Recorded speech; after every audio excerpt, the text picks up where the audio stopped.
So I want to check on the status of assignments turned in by students. I'm going to go to the classroom and click on the assignment name here where it says upcoming assignments.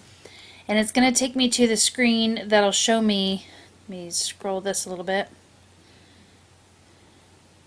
My bookmark bar is kind of covering it, but it shows me assignment details and assignment status pages.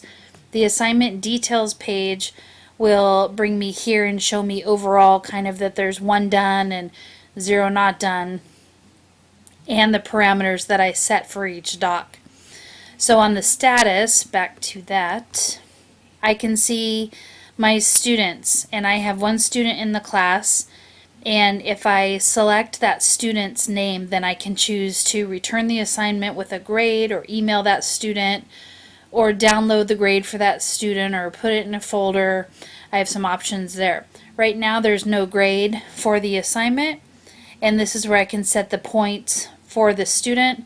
I can choose to make it ungraded or select some points or change these points to whatever number I want. Say that I want it to be 60-point assignment, so you can adjust that. It doesn't have to be these numbers. So I'm going to look at the student's assignment. Oh, and the student even left me a note. Here is my work. Great. So I'm going to open it up, and yes, I'm sure I'm going to update the value to 60 points. It's just asking me that.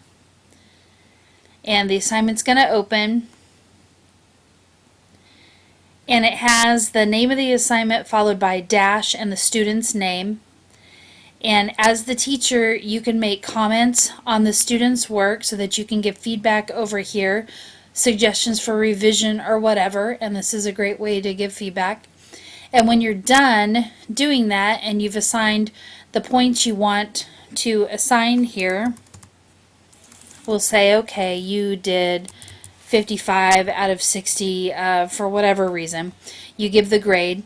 Make sure the student is selected, and then you can choose to return that to the student, and then it gives you a note. When you return this assignment, the student will be able to edit the returned files, and you will be able to comment on them. And then there's any feedback if the student's going to give it, and you can add a note back if you want, like, here, Freddie, please correct such and such if you want 50% more points or whatever. And then return the assignment. So it's going to return. And then I'm going to pause right now and show you the view from Freddie so that he can go check his grade and see what's what. So now Freddie's checking on his grades, and he's going to go into his drive in his classroom folder and into the class where he's enrolled to see if there's been any assignments returned. He can look at the document and see if the teacher left any feedback or comments or anything. So that comes up, and you'll see the comments from the teacher. He can get the feedback, and then in the classroom he can go into the class itself, and he can check out the assignment here that was due tomorrow. And he can look at the assignment. He can see a grade right here and when it was returned. He can choose to resubmit it after he opens it and adds, whatever editing or revisions the teacher suggested, if that's even allowed, and then resubmit it.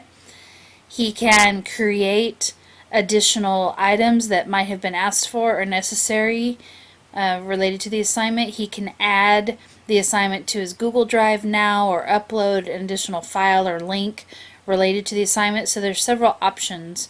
He can delete the comment that he made to the teacher. Don't really need to say here's my work anymore. And he can just choose to delete this assignment and remove it even from his view. The teachers assigned ePortfolio student directions to be completed by you gives you an option now to make my copy.